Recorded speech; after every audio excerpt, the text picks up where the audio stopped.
Witty and clever, newly discovered, religion and love, and a God above. Written and versed by the best rehearsed, done and Traherne, now it's our turn.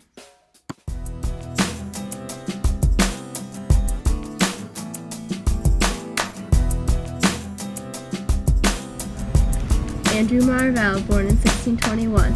Some scholars say that there is none better than he at writing metaphysical poetry in the 17th century. Oliver Cromwell as his admiration, he spread political satire across the nation. He rhymed his thoughts about religious descent, monarchical power, and what they spent.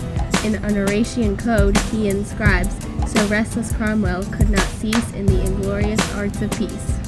To his coy mistress, his famous rhyme, he said this coyness lady were no crime. But the critics now say that his finest day was after his life at the end of his stray. He didn't get much affection until he had a collection, published 3 years after he was gone, took so long. Not till the 20th century it took that much time to see the greatness of Marvell, and now we tell how he was fierce and loyal, writing about love, politics, and toil. Andrew Marvell, born in 1621. Some scholars say that there is none better than he at writing metaphysical poetry in the 17th century. Witty and clever, newly discovered, religion and love, and a God above. Written and versed by the best rehearsed, done and Traherne, now it's our turn. So his name is John Donne and he's pretty important. So many poems, you'll have to see the assortment. Then he say he's at the top of this metaphysical game, but those other poets, man, they just ain't the same. Taking it back to 1600, who was John Donne? Have you ever wondered? Well, I'm about to tell you, so listen up. Donne style and form, that's what's up. Sonnets, love, religion, and more. Donne did it all, you can't ignore. Even how included those metaphors. Back to his style, he was so clever. It's what made his poetry remembered forever. Openings, paradoxes, and irony too. Like British society, you know it's true. Criticism was also one of his games. Challenges and hardships he overcame. But the end result was oh so great. He did real things with sadness and hate. Witty and clever, newly discovered, religion and love, and a God above.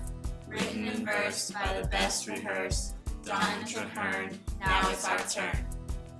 Poet like thee in the 17th century by the name of Cooley.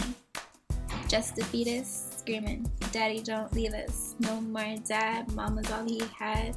He died before his life got far, as good as guardian angels are. Life was cruel, but he still went to school. By the age 15, he was already the king of metaphysical poetry.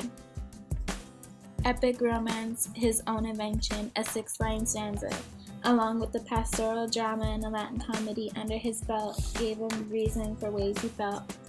With all copies of his poems destroyed, after he died, a shortened version published. During his life, darkness and death lies in his weeping eyes, thinking, I'll be that change, so thrive. My verses shall not wound, but murder thee. That is a life of Abraham Cooley.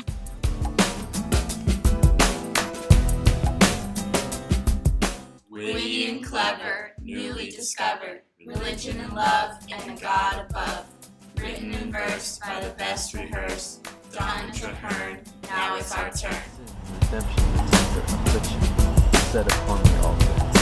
Examination of life, what it means, I, God, ever watching. Employ the conceit, extended metaphor that keeps the beat. Simple life, easy pleasures, everyday treats. Know it's sweet, but gotta stay true and get the clue that only through love is a life great. Seems that's understood by just a few. Well, look closely, bumps and bruises are always a different hue, each with its own pain, but forget it, everybody's got it the same. It'll all be over soon, keep the love, it's all that will endure when we lay out under the new sun.